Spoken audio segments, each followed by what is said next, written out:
Covid എന്ന വലിയൊരു പ്രതിസന്ധിയെ ആദ്യമായി നമ്മൾ നേരിടുന്നു, കൃത്യമായി അതിജീവിക്കുന്നു, വിജയിച്ചു വരുന്നു. അതൊരു പകർച്ചവ്യാധിയായിരുന്നു. നോക്കൂ, ഇവിടെ ലഹരി എന്ന പകർച്ചവ്യാധിക്ക് മുന്നിൽ നമ്മൾ അമ്പയെ പരാജയപ്പെടുന്നു. എന്തുകൊണ്ട്? എവിടെയാണ് പിഴയ്ക്കുന്നത്? കുട്ടികളെ സംബന്ധിച്ച് നമ്മൾ കണ്ടുവരുന്ന ഒരു പ്രത്യേകതയാണ്, ഇവരുടെ ഒരു സർക്കിള് വളരെ ചെറുതായിരുന്നു. പക്ഷെ ഇപ്പോ ഇവർക്ക് അതിനുള്ള ആക്സസ് വളരെയധികം വളരെ ഫാസ്റ്റ് ആയിട്ടാണ് മുന്നോട്ട് പോകുന്നത്. ഇവരുടെ സർക്കിള് പണ്ടൊക്കെ എന്ന് പറഞ്ഞാൽ പിയർ ഗ്രൂപ്പ് ആയിരുന്നു അവരുടെ ഒരു ഏറ്റവും വലിയ സന്തോഷം എന്ന് പറയുന്നത്. പക്ഷെ ഇന്ന് കൂടുതലും കണ്ടുവരുന്നത് പിയർ ഗ്രൂപ്പിനപ്പുറം ഇവരുടെ ബന്ധങ്ങളൊക്കെ വളർന്നു. ശരിയാണ്, നമ്മൾ നോക്കുമ്പോൾ കുട്ടികള് ഒരു പൊട്ടക്കിണറ്റിലെ തവളകളല്ലാതെ അവരുടെ ലോകം വിശാലമാവട്ടെ എന്ന് ആഗ്രഹിക്കുമ്പോൾ അതിനുള്ള ഒരു മുൻകരുതലും നമ്മുടെ ഭാഗത്ത് നിന്ന് ഇല്ലാത്തത് കൊണ്ട് തന്നെ ഇതിനെ മിസ്യൂസ് ചെയ്യപ്പെടുകയാണ് പലപ്പോഴും ചെയ്യുന്നത്.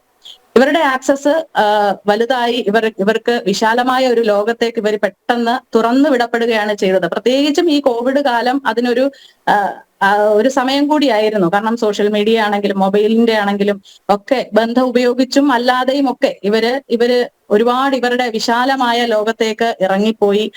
ഇവിടെ ഏതെടുക്കണം, ഏത് പിക്ക് ചെയ്യണം, ഏതെടുക്കണ്ട എന്നുള്ള ഒരു കൺഫ്യൂഷൻ ഇവർക്ക് ഉണ്ടായി. കാരണം ഇപ്പം മൊബൈൽ ഫോൺ വേണം എന്നുള്ളവർക്ക് ഈസി ആയിട്ട് അത് ലഭ്യമാക്കാൻ ചുറ്റും വലിയൊരു ലോകം അവർക്കുണ്ട്. ഇപ്പം ബൈക്ക് ഓടിക്കണം എന്ന് തോന്നിയാൽ അത് സമ്മാനമായി കൊടുക്കാനും അല്ലെങ്കിൽ അത് ഓടിക്കാൻ അനുവദിക്കാനും ഒരുപാട് ചേട്ടന്മാരും ചേച്ചിമാരും ഒക്കെ ഇവർക്ക് സമൂഹത്തിലുണ്ട്.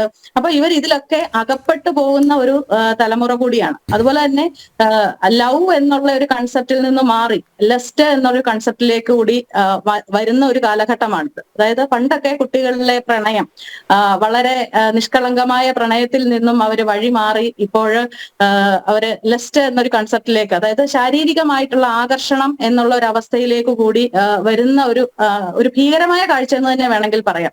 കാരണം നമ്മൾ പോക്സോ കേസുമായിട്ട് ബന്ധപ്പെട്ട് ഒരു കുട്ടിക്ക് മാനസികമായ പിന്തുണ നൽകുന്ന ഒരു സമയത്ത് ആ കുട്ടി തന്നെ പറഞ്ഞതാണ്, ഇതൊന്നും ഇല്ലെങ്കിൽ ജീവിതത്തിൽ എന്ത് സന്തോഷം. ഒരു 16 വയസ്സുള്ള ഒരു കുട്ടിയിൽ നിന്ന് കേട്ടത്, ഇതൊന്നും ഇല്ലെങ്കിൽ ജീവിതത്തിൽ എന്താണ് ഒരു സന്തോഷം. മദ്യപിച്ചതിന് ശേഷമാണ് അങ്ങനെ ഒരു അവസ്ഥയിലോട്ട് പോയത്.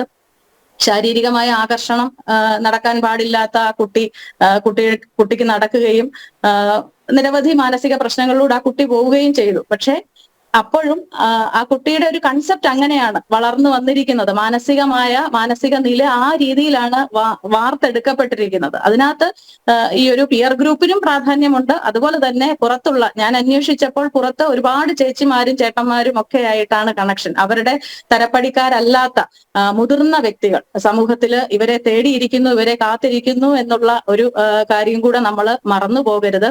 അങ്ങനെ ഒരു സമൂഹത്തിൽ കൂടിയാണ് നമ്മൾ ജീവിക്കുന്നത്. പലപ്പോഴും നമ്മളോട് പറയാറുണ്ട്, കുട്ടികൾ തന്നെ തുറന്ന് സംസാരിക്കാറുണ്ട്.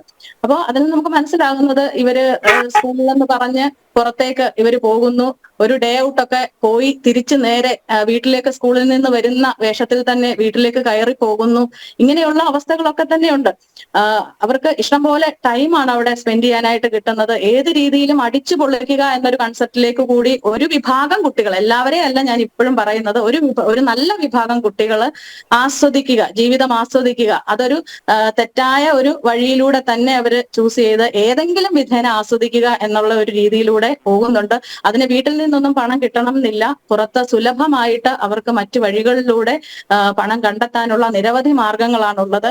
സമ്മാനങ്ങളായിട്ടും ഒക്കെ ഇത് കൈനീട്ടി കൊടുക്കാനായിട്ടും ഒരു വലിയ ശൃംഖല തന്നെ ഒന്ന് വിശദീകരിച്ച് പറയാമോ? ഞാനിത് ചോദിക്കുന്നത്, ഇന്നത്തെ സമൂഹത്തിൽ കുട്ടികളുടെ മാനസികാവസ്ഥയിൽ വന്ന മാറ്റം സമൂഹം അറിയണം. പലരും അത് അറിയുന്നില്ല. അറിഞ്ഞാൽ തന്നെ അത് ഉള്ളിലേക്ക് എടുക്കുന്നില്ല, കുട്ടികളെ പരിഗണിക്കുന്നില്ല. അങ്ങനെ പല പല കാരണങ്ങളുണ്ട്. കുട്ടികൾ ഒരു വഴിതെറ്റിപ്പോകുന്ന കുട്ടികളെ ജീവിതത്തിലേക്ക് തിരിച്ചു പിടിക്കുന്ന ഒരു തലത്തിൽ നിന്ന് സമൂഹം വഴിമാറിപ്പോവുകയാണ്. കാരണം വേണ്ട, അതിൻ്റെ ആവശ്യമില്ല, എന്തിന്, അങ്ങനെയുള്ള ചോദ്യങ്ങൾ ഇന്നത്തെ സമൂഹം ചോദിക്കുന്നുണ്ട്. അതിന് പല കാരണങ്ങളുമുണ്ട്. അതുകൊണ്ടാണ് മാഡത്തിൻ്റെ അനുഭവങ്ങളിൽ നിന്ന് ഈ കാര്യങ്ങൾ പറയാൻ റിക്വസ്റ്റ് ചെയ്യുന്നത്. ഓക്കെ, ഞാൻ ഈ പറഞ്ഞതുപോലെ തന്നെ നമുക്കുണ്ടായ ഒരു അനുഭവമാണ്. നമ്മൾ കൗൺസിലിംഗ് ഒക്കെ കഴിഞ്ഞു പോയ ഒരു കുട്ടി തന്നെ ഒരു മുന്തിയ ഇനം കാറിൽ കയറി ഒരു മുതിർന്ന ഒരു പയ്യനോടൊപ്പം പോകുന്ന കാഴ്ച. അത് പണ്ടൊക്കെ ഒളിച്ചും പാത്തും ചെയ്തിരുന്നത് ഇപ്പൊ അവർക്ക് ആരെയും ഭയമില്ലാത്ത ഒരു കാലമായിട്ട് തന്നെയാണ്. ഭയം എന്നല്ല, ആരെയും ഭയക്കേണ്ട കാര്യമില്ല ഇന്നത്തെ കാലത്ത്. അത്തരം കാഴ്ചകളെ, പരസ്യമായ ഇത്തരം കുട്ടികളുടെ പ്രവണതകളെ ചോദ്യം ചെയ്യാൻ സമൂഹത്തിന് അവകാശമില്ലാത്ത ഒരു കാലമാണെന്ന് കൂടി തോന്നുന്നുണ്ട്.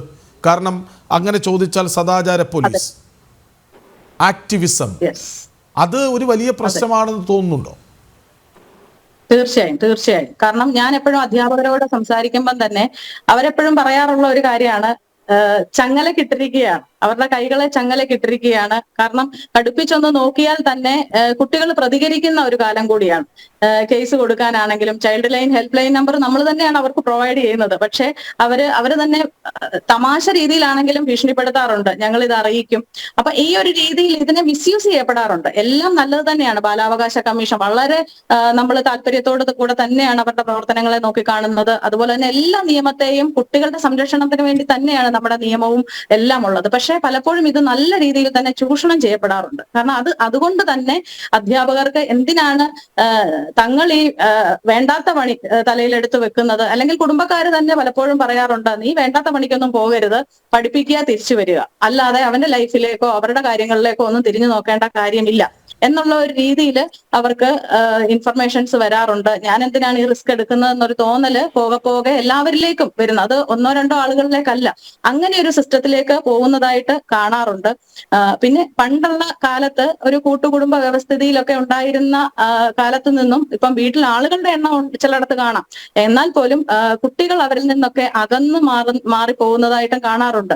അവനവനിലേക്ക് ചുരുങ്ങി സ്വാർത്ഥ ലാഭം അല്ലെങ്കിൽ സെൽഫിഷ്നെസ് കൂടി വരുന്ന ഒരു കാലഘട്ടം. ഞാൻ എന്റെ കാര്യം നോക്കിയാൽ മതി എന്നുള്ള ഒരു ലോകത്തിലേക്ക് പോയതും കുട്ടികളെ ഈ തരത്തില് പുറത്തേക്ക്, വീട്ടിൽ ചായ കിട്ടിയിട്ടില്ലെങ്കിൽ പുറത്തു പോയി ചായ കുടിക്കാം എന്നുള്ള ഒരു കൺസെപ്റ്റിലേക്ക് പിള്ളേരുടെ മനസ്സും മാറിയിരിക്കുന്നു എന്നുള്ളതാണ് നമ്മൾ കൂടുതലായിട്ടും കണ്ടുവരുന്നത്.